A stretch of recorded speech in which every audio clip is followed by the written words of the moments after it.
এখন বিছানা গোছাচ্ছে।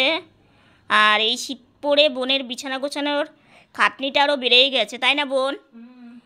এই যে বোন এখন দেখো সব কিছু ভাঁজ করা হয়ে গেছে, এখন চেঞ্জ হয়ে গেছে, সব কিছু ভাঁজ করা হয়ে গেছে, এখন শুধু সব কিছু গুছিয়ে রাখছে। মানে বোনের মানে খুবই খাটনি হয়ে গেছে এই শীত পড়ে। শীতটা গেলে বোনের একটু হলেও এত মানে কিছু ভাঁজ করা তারপরে গুছিয়ে রাখা এগুলো একটু হলেও কমবে। তো দেখো এখন বিছানা মানে বেড কভারটা একটু টান টান করবে, আর এগুলো সব কিছু গুছিয়ে ওই চাদর দিয়ে একটু ভালো করে রেখে দেবে। চা হয়ে গেছে? এই যে মায়ের চা হয়ে গেছে, এখন মা সবাইকে খেতে দেবে, আমাকে বোনকে। এইমাত্র মা চা বানালো আর এখন কাপে কাপে ঢেলে নিচ্ছে। এক এক দিন এক এক রকম কাপে খায়, তাহলে ভালো লাগে, বুঝলে তো। আর যেহেতু এখন কাপ আছে, তো সেই জন্য মাকে বলি এক এক দিন এক এক রকম কাপে সবাই মানে আমাদেরকে চা দেবে, তাহলে ভালো লাগবে। তো এইদিকে দেখো মায়ের চা বানানো কমপ্লিট, মা ঢালাও কমপ্লিট। এখন ট্রে নিয়ে ওই ঘরে আর যাবে, কারণ ওই ঘরে বোন আছে দেখলেই। না হ্যাঁ দিয়ে দাও, খাবারটা দিয়ে দাও, একবারে নিয়ে চলো, ট্রেতে নাও, একবারে নিয়ে চলো, আর একটা একটা করে নিয়ে মানে যাওয়া অসুবিধে। আর ট্রে হয়ে অনেকটাই সুবিধা হয়েছে। এখন মা এই যে বিস্কিট, এখন বাইরে চা খাওয়াই যায় না, তো মা খাবার নিয়ে এখন ঘরে নিয়ে যাচ্ছে, সবাই মিলে ঘরেই খেয়ে নিব। ঠান্ডা না কমা মানে পর্যন্ত বাইরে বসে আর চা খাওয়া যাবে না। শুভ সকাল আমার প্রিয় বন্ধুরা, এশার লাইফস্টাইলে তোমাদের অনেক অনেক স্বাগত, অনেক ভালোবাসা। তোমরা সবাই কেমন আছো? আশা করি যে যেখানে আছো ভালো আছো, সুস্থ আছো। আমরা ভালো আছি। আজকে হচ্ছে শনিবার আর এখন বাজে 10টা 11। নতুন দিন, নতুন সকাল, তোমাদের সঙ্গে নতুন একটা ভিডিও শুরু করলাম বন্ধুরা। সকালে ঘুম থেকে উঠে ফ্রেশ হয়ে দেখলে মা চা বানিয়ে নিয়ে এসেছে, এই যে চা। তো ভাবলাম চা খেতে খেতে ভিডিওটা শুরু করা যাক। এদিকে বোনেরও খাওয়া হয়ে গেছে, মায়েরও হয়ে গেছে। এখন হচ্ছে চা খেয়ে তারপরে মানে সকালকার ব্রেকফাস্ট পরে ওষুধ থাকে, তো ওষুধ খেয়ে তারপরে মা ওইদিকে রান্না বসাবে, বোন স্নানে যাবে, কারণ বোন আজকে বাড়িতে আছে। আর এদিকে হচ্ছে জানো তো বাইরে বেশ সুন্দর সূর্যি মামা রৌদ্র দিয়েছে। এই রৌদ্রটা না সত্যি খুব দরকার। আর ঠান্ডার দিনে এই রৌদ্রটা থাকলে দেখবে ঠান্ডাটাও একটু হলেও কম পড়ে, তো সেই জন্য ভালোও লাগে। রাত্রিবেলা খুব যে একটা ঠান্ডা লাগছে সেটা না, যে ঠান্ডাটা আছে ঠিক আছে আর কি, ভালো লাগছে। তো সকাল থেকে সারাদিনই সঙ্গে থাকো, আশা করি আজকের ভিডিওটা তোমাদের খুব ভালো লাগবে। মা এদিকে বাঁধাকপি বানিয়ে বাঁধাকপিটা বসিয়েও দিল, কারণ অনেকটা বেলা হয়ে গেছে, একটা একটা করে রান্না করতে একটু সময় লাগবে। তো এইদিকে বাঁধাকপিটা জিরে ফোড়ন, তারপরে একটু শুকনো লঙ্কা ফোড়ন দিয়ে বাঁধাকপিটা বসিয়ে দিল, আর ওইদিকে অন্নটাও বসিয়ে দিয়েছে। তো দুই দিকে দুটো হলে তাহলে একটু তাড়াতাড়ি রান্নাটা হবে। ওই যে দেখো মানে অন্নটা হয়েই গেছে, একটু পরে আর কি নামিয়ে দেবে। তো এদিকে বাঁধাকপিতে পরিমাণ মতো হলুদ, পরিমাণ মতো লবণ দিয়ে, আর দেখো বাঁধাকপি মানে বানানোর পরে অনেকটা কিন্তু হয়ে যায়, তারপরে বাঁধাকপিটা যখন অনেকটা মানে সেদ্ধ হয়ে যায় কমে যায় কিন্তু। তো মা এদিকে কোনোভাবে আর কি নাড়াচাড়া করে বাঁধাকপিটা স্নান হয়ে গেছে, বোন বেরিয়ে। বোন কি করিস? এই যে সবজি রান্না করছি। কি কি সবজি? এই সিম, মূলো, তারপরে কোয়াশ, কাঁচা কলা, ছোট ছোট আলু আছে। তার মানে সব দিন।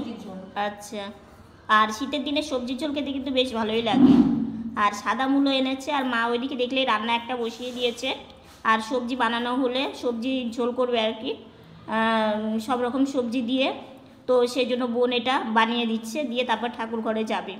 আর আজকে রান্না হতে তো একটু দেরি হবে, কারণ হচ্ছে আজকে ছুটির দিন, তো তাই একটু দেরি হবে। তো এদিকে বেগুন পোড়া দিয়েছে, কারণ বোন আর আমি খেতে ভীষণ ভালোবাসি সেই জন্য। ওটা এত সুন্দর একদম দেখো কেশরের মতো মচমচ করছে আর কি। এই যে দেখছো, আওয়াজ পাচ্ছ, দেখো কত সুন্দর মূলোটা।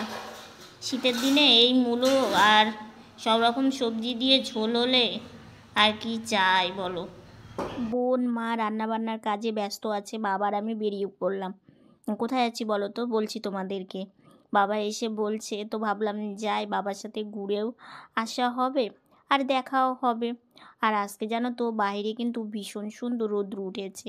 এই রৌদ্রটা যদি রোজ ওঠে তাহলে কিন্তু আর ঠান্ডা পড়বে না আর কি।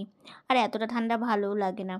আর এই রাস্তাটা না খুব একটা যে ভালো তাও না, একটু ঝাঁকুনি হয় আর কি এই গাড়ি নিয়ে বেরোলে। তো ওই যে দূরে দেখতে পাচ্ছ, আমি তো ভীষণ ভালো লাগছে আমার দেখে। তো বাবা বলছে দাঁড়াও ওইদিকে গিয়েই দেখাবো। তো দেখো কত সুন্দর সাজিয়ে রেখেছে। এই যে দেখো ছোট ছোট মানে পুতুল টাইপেরই আর কি। দেখলাম কালারগুলোও ভীষণ সুন্দর। দেখে এখন আবার বাড়ি চলে যাচ্ছি, কারণ এই যে দেখো আমাদের পাড়ায় শিব মন্দিরটা। তো এখন বাড়ি যাব, গিয়ে একটু খেয়ে তারপরে আবার সকালকার খাবার পরে ওষুধ থাকে, তো সেই জন্য দেরি করলাম না। আর দেখো বাড়ি থেকে তো কোথাও বেরোতে পারি না, একটু দেখলে দেখবে মনটাও ভালো লাগে, তো সেই জন্যই বাবা নিয়ে গেছিলো। তো বাড়ি এসে দেখছি আমার বোনের কাণ্ড দেখো, মা বেগুন পুড়িয়ে রেখেছিল, ও বলছে মা দাও আমাকে, আমি হচ্ছে বেগুনটা মানে মাখবে আর কি। তো সেই জন্য দেখো ও কত সুন্দর করে মাখছে, আবার দেখছি যে বেগুনটা ঠিকঠাক আছে কিনা, ফ্রেশ আছে কিনা। আর বিশ্বাস করবে না আজকে যে বেগুনটা বাবা এনেছে এত ভালো, মানে শীতের প্রথম এত সুন্দর বেগুন এনেছে। যেমনও মানে বেগুনটা ভালো ছিল তেমনও মানে পোড়ানোটা খুব সুন্দর হয়েছে। আর একদম আঁশ কম কম ছিল আর কি। আর শীতের দিনে না এই বেগুন পোড়াটা খুব ভালো লাগে বোনের আমার, মানে খুবই ভালোবাসি। তো মাও সেই জন্য করে দেয়। তো সব দিনে তো আর বেগুন পোড়ানো যায় না, তো দিন দেখে করতে হয়। তো সেই জন্য তো একটা ছোট্ট লঙ্কাও দিয়ে দিল, একটু ঝাল ঝাল হবে, এর সাথে টমেটো দেওয়া যায়, অনেক কিছু দিয়ে মাখানো যায়। তো আমরা তো অত কিছু খাই না, তো যা মানে যতটুকুনি খাই সেগুলো দিয়েই বোন মেখে নিল। তো আর তোমাদের সামনে আসা হয়নি। শুভ সন্ধ্যা বন্ধুরা। এদিকে সন্ধ্যাবেলা আমার বোন দেখো কাজে লেগে পড়েছে, শরীর খারাপ নিয়েও রেস্ট নেয় না জানো তো। অনেক জামা কাপড় এই চেয়ারের মধ্যে জড়ো হয়েছে, সেগুলো নুকচিয়ে পড়ে যাচ্ছে। তো বোন ভাবছে যে একটু ভাঁজ করে রাখলে তাহলে ভালো হবে। মা তো সময়ই পায় না, ছোটো দিনের বেলা দেখতে দেখতেই চলে যায়। আর করবে বা কী করে বলো, রান্না বান্না, তারপরে ঘর ঝাড়ু দেওয়া, মানে বাসন মাজা, কাপড় কাচা, এগুলো করতে করতেই সারাটা দিন কীভাবে যে মানে পেরিয়ে যায় বোঝাই যায় না। তো সেই জন্য বোন ভাবছে যে এই জামা কাপড়গুলো একটু গুছিয়ে রাখলে তাহলে ভালো হবে, চেয়ারও ফাঁকা হবে, আর ভালো লাগবে ঘরটা। আর শীতের দিনে না কোনো ঘরই সেইভাবে গোছানো থাকে না। ওই যে ঠান্ডার দিন হলে এই সোয়েটার, এই জামা এখানে ওখানে রাখা হয়, তো সেই জন্য। কিন্তু আমার বোন আবার গুছিয়ে রাখতে ভালোবাসে, কিন্তু ওই যে শরীর খারাপের জন্য না ও সেইভাবে কাজগুলো করে উঠতে পারছে না। কিন্তু চোখে দেখেও তো থাকা যায় না, আমি যে করব তাও পারি না। তো বোন যতটা পারছে একটু গুছিয়ে রাখছে, মা তো বারবার করে বারণ করছে যে তুমি এগুলো করো না, একটু রেস্ট নাও। তো মা ওইদিকে ঠাকুর ঘরে পুজো দিচ্ছে। তো আমি মাকে বললাম মা দেখো বোনই কাজগুলো করছে। তো মা বলছে তুমি রেখে দাও, আমি গুছিয়ে নিব। তো দেখো বোন গোছগাছ করে ও আলনাতে সব কিছু গুছিয়ে রাখবে। তো আমি বললাম বোন দেখ তোর শরীরটা কিন্তু এখনও ভীষণ দুর্বল, তুই থাক রেখে দে, মা এসে আলনাতে তুলে রাখবে। বলছে না দিদিভাই, যতটা পারি দেখি করে রাখি, তাহলে মায়েরও অনেকটা হেল্প হবে। তো ও আবার দেখো একটা একটা করে এইভাবে আলনাতে রাখছে। তো আমি ভাবলাম যে বোন পারবে তো, মানে ওকে বলছি বোন তুই ঠিকঠাক করে গাড়িটা কিন্তু ধরিস। বলে হ্যাঁ দিদিভাই তুই চিন্তা করিস না। তো ও দেখো কত সুন্দর করে গুছিয়ে রাখছে। কাজের মানুষ কি আর বসে থাকতে পারে বলো তো, কাজের মানুষ কোনো সময় বসে থাকতে পারে না। তো সেই জন্য ও এই কাজগুলো করে নিচ্ছে। আর দেখো ও যে পাচ্ছে না তবু দেখো চেষ্টা করছে, আসলে কি চেষ্টা করতে দোষ নেই। এদিকে দেখো রান্না হয়েছিল বেগুন পোড়া, মাখা, বাঁধাকপির ঘন্ট, বড়া ভাজা, সবজির ঝোলে বড়া দেওয়া আছে। আজকে জানো আমার মনটা ভীষণ খারাপ। কেন খারাপ সেটাও বলছি। সেই সকালের দিকে তোমাদের সামনে এসেছিলাম, তারপরে তোমাদের সামনে আসিনি। মনটা ভীষণ খারাপ, শুয়েছিলাম আর কি। কারণ দেখো থেকে থেকে মনটা এমনভাবে খারাপ হয়, মানে সেটা বলেও বোঝানো যায় না যে এতটা মন খারাপ আর কি। এত বড় সুযোগ এসেও বোনের জন্য আমরা পারলাম না করতে। কারণ এটা কেন বলছি, এই কথাটা বলার আজকে কারণটা কি, আজকে দেখলেই যে বাবার সঙ্গে একটা দোকান বসছিল, তো বাবা আমাকে নিয়ে গেল। কারণ দেখো তো আমরা তো সারাদিন বাড়িতেই থাকি, বিশেষ করে আমি তো বোনটাও গাড়ি নিয়ে এখানে ওখানে যাই। তো বাবা এসে বলছে যে অনেক সুন্দর পুতুল, অনেক সুন্দর পাখি উঠেছে, চলো তোমাকে দেখিয়ে নিয়ে আসি। তো বাবার সঙ্গে গেলাম, বেশ ভালোই লাগলো, কারণ দেখো বাড়িতে থেকে তো এই জিনিসগুলো দেখা যায় না। তো বাবারও ভালো লাগলো যে আমাকে একটু নিয়ে গেল। তো বাবা বলছে কিছু নিবা নাকি, দেখো পছন্দ করো। তাই আমি ভাবলাম না, এগুলো তো বাচ্চাদের জিনিস, আর এগুলো দেখতেই বেশ ভালো লাগে, কোথাও সাজিয়ে রাখলে দেখতেই ভালো লাগে। তো দামও করলাম, তো একটু বেশি চাইলো, তো আর নেওয়া হয়নি, চলে এসেছি বাড়িতে। তো বাড়িতে এসে আজকে একটু রান্নাবাড়ির বোন কিছুটা মাকে জোগাড় করে দিয়েছে, কারণ বোনের তো মানে জল মানে ঘাটা কাজ করলে, মানে জল নাড়ার কাজ করলে বোনের ঠান্ডাটা আবার লেগে যাচ্ছে, কাশিটা তো কিছুতেই কমছে না। আজকে বাবা আবার ওষুধ চেঞ্জ করে অলরেডি মানে তিনবার ওষুধ চেঞ্জ করা হয়ে গেছে। হ্যাঁ, আজকে আবার বাবা ওষুধ চেঞ্জ করে আবার বাবা ওষুধ নিয়ে আসলো। মানে কিছুতেই মায়েরও কাশিটা কমছে না, কিছুতে আমার বোনেরও কাশিটা কমছে না। এবার রাতের পর রাত মারও ঘুম নেই, বোনেরও ঘুম নেই, তার সঙ্গে সঙ্গে আমারও। এবার একটা মানুষ যদি শরীর খারাপ থাকে, তার সে যদি পাশে থাকে, তার যদি এরকম শরীরটা খারাপ লাগে, নিজেরও খারাপ লাগে। সেই কালকে আমরা দু বোন কিন্তু শুয়ে পড়েছি, শুয়ে পড়ার পরে বোনের ওরকম মানে কাশি উঠছিল। বোনকে আমি বললাম যে বোন একটা ওষুধ আছে, তুই ওটা খাতো, খেয়ে দেখ তো মানে কমে নাকি। তো বললো দিদিভাই খেয়ে আসবো। আমি বললাম হ্যাঁ। তো এবার ওষুধটা একটু দূরে ছিল, যেহেতু টেবিলে ছিল না, এখানে চেয়ারে ছিল, ওকে আবার গাড়িতে বসতে হলো, গাড়িতে বসে তারপরে ওষুধটা খেয়ে তারপর আমরা দুইজন শুই আর কি। তো এবার কিছুতেই যেহেতু কমছে না, তখন তো একটু মনটা খারাপ হবেই। তো তারপরে আজকে মানে বোন চলে গেল ঠাকুর ঘরে, ঠাকুর ঘরতে বেরিয়েও গেছে, বোন খেতে বসেছিল, খাওয়া দাওয়া হয়েও গেছে, আর মায়ের রান্নাবান্নাও কমপ্লিট, যেহেতু বোন ভোগ লাগিয়ে এসে তারপরে খেতে বসেছে, আর মা রান্নাঘরে একটু গোছগাছ করছিল আর কি। তো সেই সময় একটা কাকু মানে ওই ফেরি করে যায়, যে কাকুগুলো যাচ্ছিল রাস্তা দিয়ে, তো বলছিল কার্পেট 17 ইঞ্চি এগুলো আর কি বলছিল। তো হট করে মনে পড়লো আমার বোনটা সারা দিন মেঝেতে নড়াচড়া করে, একটা যদি এগুলো যে কোনো একটা কিছু নিতে পারি, তাহলে বোনের একটু ভালো হয়। মেঝেতে মানে পেতে রাখলে অন্তত বোন বসে বসে তোমার বাথরুমে যেতে পারবে, এবং বসে বসে একটু বাহিরে গিয়ে ওটা পেতে বসলে মেঝের যে ঠান্ডাটা সেটা উঠবে না, যেহেতু ওর কাজটা কমছে না। তো আমি না পেরে আবার কাকুটাকে ডাকলাম যে কাকু একটু আসো তো। তারপর আসলো কাকুটা, তো এসে কাকু মানে দেখালো আর কি, ওই মানে একটা চাদরের মতো দাগ দাগ মানে কম্বলের মতোই আর কি, ওটাকে নাকি 17 ইঞ্চি, যেহেতু আমি কোনোদিন দেখিনি, নাম শুনেছি কার্পেট 17 ইঞ্চি এগুলো। তো ওটা দেখলাম, দেখার পরে কাকুটা তো অনেকটা দাম চাইছিল আর কি। তো আমি বললাম কাকু এত দাম দিয়ে নেওয়া সম্ভব হবে না, যদি কম হয় তাহলে বলো, নিতে পারবো। তো বলছে তুমি কত দেবে বলো। তো আমি একটা বললাম ওদেরকে। তো কাকুটা না রাজিও হয়ে গেল জানো তো। মানে আমাকে বলছে কি দেখো তোমার জন্যই আমি এটা দিচ্ছি, তুমি এটা রাখো,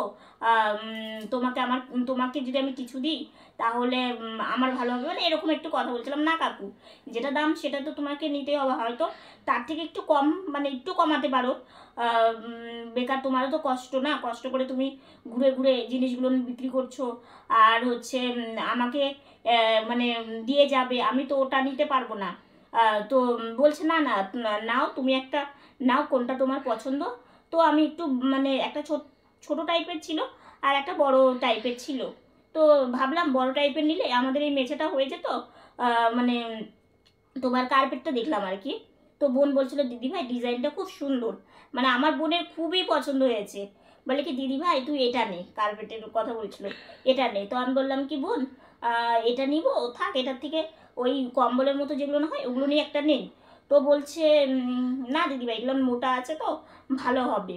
তো বোনের যখন পছন্দ হলো, তো তারপরে কাকুকে বললাম, তো কাকু একটা দাম রাখলো, কিন্তু এমন একটা পরিস্থিতি মানে বোনের ইচ্ছা পূর্ণ করতে পারলাম না।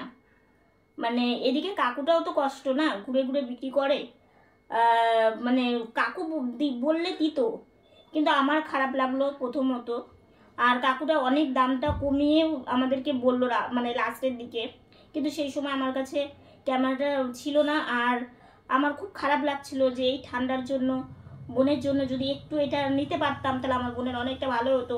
হয়তো যেখানে সবজি বানাতো সেখানে পেতে বসে ওর উপরে সবজি মানে বানাতে পারতো, ঠান্ডাটা কম লাগতো। আর এই ঠান্ডাটা পড়ে এই জিনিসটার প্রয়োজন, ঠান্ডাটা যদি এতটা না পড়তো এই জিনিসটার কোনো প্রয়োজনই ছিল না।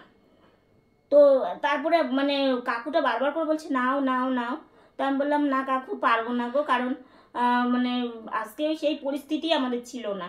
কারণ বুঝতে তো পারছো, মায়ের কাশি, বোনের কাশি, একটার পর একটা ওষুধ চেঞ্জ করতে হচ্ছে, মানে দেখো সব রকম করতেই হচ্ছে। এবার এটা করতে হচ্ছে, একটা সংসারে তো আর কম মানে খরচ থাকে না, তোমরা তো বোঝোই আর কি। একটা যদি কিছু করতে চাই সেটাও পারি না। তো এবার বারবার করে ভাবছিলাম যে বোনের পছন্দও হলো, কিন্তু এমন পরিস্থিতি আজকে হাতের যে একটু নিতেও পারলাম না। তো তখন মনটা ভীষণ খারাপ লাগলো। তারপর থেকে আমি মানে শুয়েই ছিলাম আর ভাবছিলাম যে আজকে এমনই মানে হতভাগ্য মানে দিদি, যে আমার বোনের মনের ইচ্ছে পূর্ণ করতে পারলাম না। তো সেটা ভেবেও হয়তো মন খারাপ করলেও বৃথা, কারণ সবাই তো সব জিনিস পারে না, সব জিনিস সবার জন্য না। তো এটাই আর কি। তো ভাবলাম তোমাদের একটু যে কোনো কথাই তোমাদের সাথে শেয়ার করলে কি নিজের মনটা হালকা লাগে, কারণ কি বাইরে তো সেরকম যেতে পারি না, আর কার সাথে শেয়ার করব। তো তোমাদের সাথেই তাই বললাম। তো সেটাই আর কি, ভীষণ সেটা নিয়েই বারবার করে মনে হচ্ছিল যে আজকে যদি বোনের জন্য নিতে পারতাম আমার বোন ভালো হতো। যাক, ভগবান যদি চায় কোনো দিন না কোনো দিন নিশ্চয়ই পারবো, তাই কি না? আর তোমাদের ভালোবাসা, তোমাদের আশীর্বাদ এগুলো থাকলে আর কি যথেষ্ট, আর কিছুই না। তো এগুলো নিয়ে মন খারাপ করলে একদমই চলবে না। এগুলো হবেই, মানে মানে সংসার জীবনে চলতে গেলে কিংবা খারাপ ভালো এবং সুখ দুঃখ এগুলো তো থাকবেই। তো আজকের ভিডিওটা এতটুকুনি। ভিডিওটা যদি ভালো লেগে থাকে লাইক কমেন্ট শেয়ার করো, আর আমার ভিডিওটা যদি নতুন দেখে থাকো তাহলে একটা সাবস্ক্রাইব করো, পাশে থাকা বেল বাটনটা অল করে দিও। তো বন্ধুরা তোমরা ভালো থেকো, সুস্থ থেকো, সাবধানে থেকো। দেখা হচ্ছে নতুন একটা ভিডিওর সঙ্গে। Good night.